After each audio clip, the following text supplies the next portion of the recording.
แม่น้ำของเป็นแม่น้ำที่ได้รับการกล่าวขานกันมาเป็นเวลาดุนนานและกว้างขวางว่าเป็นแม่น้ำนานาชาติที่มีความสำคัญในอันดับต้นๆของโลกที่มีความหลากหลายทางชีวภาพอ่างแม่น้ำของตอนลุ่มนี้ได้ให้ผลผลิตปลาน้ำจืดอย่างน้อย2 ล้านตนต่อปีซึ่งเว้าได้ว่าเป็นแหล่งประมงปลาน้ำจืดที่ใหญ่ที่สุดแห่งหนึ่งของโลกส่วนหลายแม่นผลผลิตจากปลาธรรมชาติในนั้นแม่นปลาที่ได้เคลื่อนย้ายและพวกมันได้ใช้ชีวิตส่วนใหญ่ตามลำน้ำของและสาขาของมัน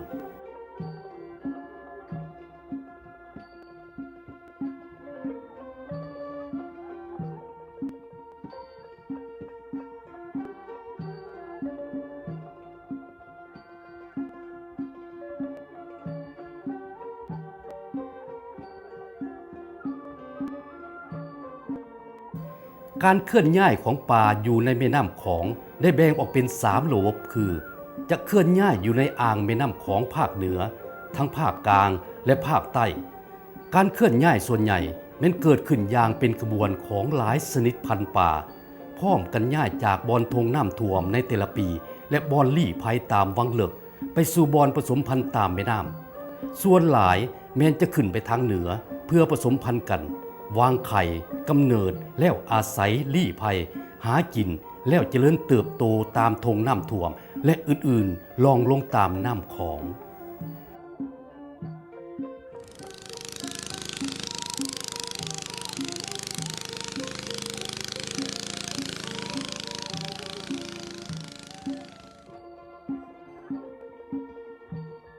ปลาปากแม่นปลาชนิดหนึ่งซึ่งเคยพบเห็นในระดับกลางและระดับลุ่มอยู่แม่น้ำของ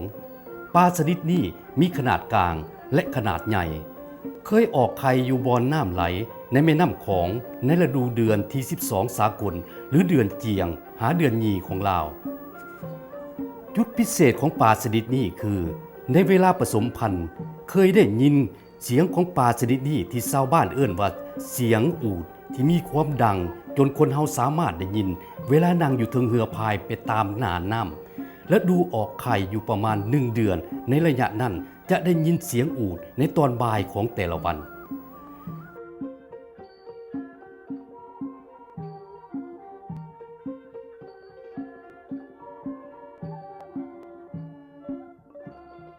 พอเริ่มเข้าหน้าฝนคือเริ่มตั้งแต่ท้ายเดือนพฤษภาเป็นต้นไปการหาปลาในเขตตอนเทิงของหัวเหวตามเวิร์นต่างๆก็มีการหาปลาด้วยการไหลมองเอาปลาปากปลาเปียนที่อพยพออกมาทำมาหากินเปลี่ยนที่อยู่เพราะระดับน้ำในแม่น้ำของเริ่มมีระดับสูงขึ้นในเขตเวิร์นโสมซึ่งเป็นวังน้ำขนาดใหญ่และมีชื่อเสียงในเขตศรีพันดรก็อังออด้วยผู้คนจากหลายบ้านมาไหลมองปานเป็นบุญในหน้าน้ำแข่งขันกันจับปลาด้วยการไหลมองตาห่างขนาด5 เซนติเมตรเป็นเวลาหลายวันอิงตามการถือมองของปลาที่มาลิ่นน้ำวางไข่ตามที่เป็นมาในวัฏจักรวงเวียนชีวิตของมัน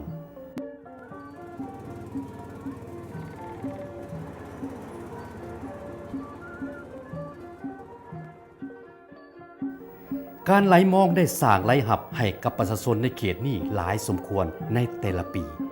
ส่วนการขายก็สะดวกสบายเพราะมีผู้ค้าปลามาเก็บซื้อในแต่ละวันบ่ได้ขาด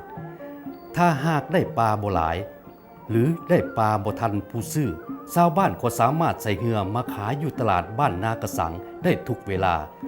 ซึ่งใช้เวลาจากบ่อนหาปลามาฮอดตลาดแคมทาน้ำของใช้เวลาเพียงแต่20 นาทีเท่านั้น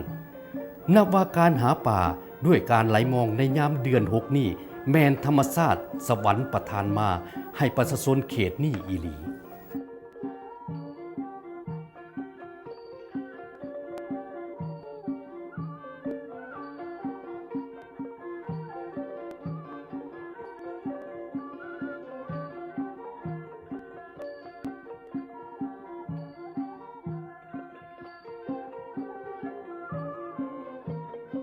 การไหลมองหาป่าของชาวบ้านเขตเวิร์นโสมนี่นอกจากจะเป็นการหาไล่หับให้กับครอบครัวแล้วส่วนที่เหลือหรือตั้งใจที่สุดของชาวบ้านก็แม่นนำปลาที่ได้มาแปรรูปเพื่อเก็บไว้กินยาวนานสำหรับหับไส้ในเวลามีเวียกงานสำคัญ รือเก็บไว้กินยาวนานด้วยการเฮ็ดปลาส้มปลาเค็ม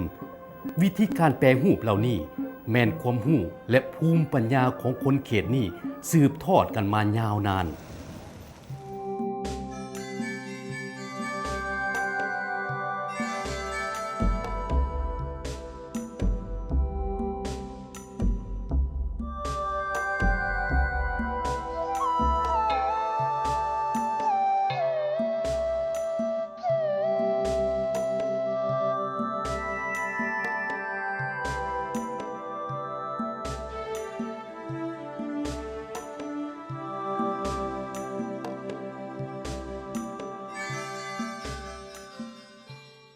ในทั่วประเทศชื่อว่าปลาส้มปลาเค็มมาจากภาคใต้โดยเฉพาะก็แม่นมาจากเขตศรีพันดรปลาส้มปลาเค็มแม่นมีรสชาติแซ่บซ้อยกว่ามาแต่เขตอื่นซึ่งมีชื่อเสียงนับตั้งแต่อดีตจนถึงเดี๋ยวนี้ปัจจุบันการแปรรูปปลาที่หาได้ในแม่น้ำของประชาชนถือว่าเป็นการสร้างมูลค่าเพิ่มให้กับปลามีรายรับสูงกว่าที่ขายเป็นปลาสดหลายทบอีกด้วย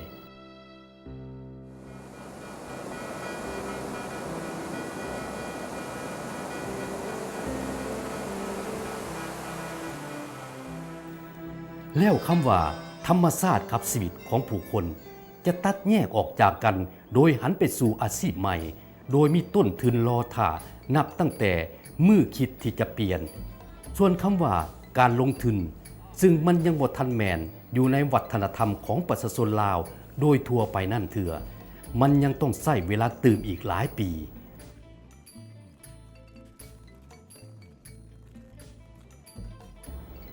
อิงใส่สภาพของธรรมชาติและสิ่งแวดล้อมในปัจจุบันได้มีการเปลี่ยนแปลงโดยเฉพาะแม้นมีการพัฒนาแม่น้ำของขนาดใหญ่และการพัฒนาเนื้อที่เพื่อการเกษตรทางเศรษฐกิจซึ่งเป็นการทำลายแหล่งเพาะพันธุ์และเติบโตของป่าในเขตป่าทามบวกกับความต้องการบริโภคป่าธรรมชาตินับมือนับเพิ่มสูงขึ้นเป็นเหตุให้มีการจับปลาแบบบ่ยืนยงและเพื่อเศรษฐกิจหลายขึ้นแต่ผู้คนในสังคมก็ยังบ่ทันเข้าใจในสถานการณ์นี้เท่าที่ควรสำหรับคนในหลายชุมชนเขตศรีพันดรก็ยังถือว่าป่าแม้นมีความสำคัญต่อชีวิตในทุกวันคือเก่าถึงแม้นว่าธรรมชาติจะเปลี่ยนไปการขึ้นลงของป่าจะเปลี่ยนแปลงก็ตามแต่ผู้คนก็ยังอาศัยธรรมชาติในเขตนี้เพื่อการดำรงชีวิตอีกต่อไป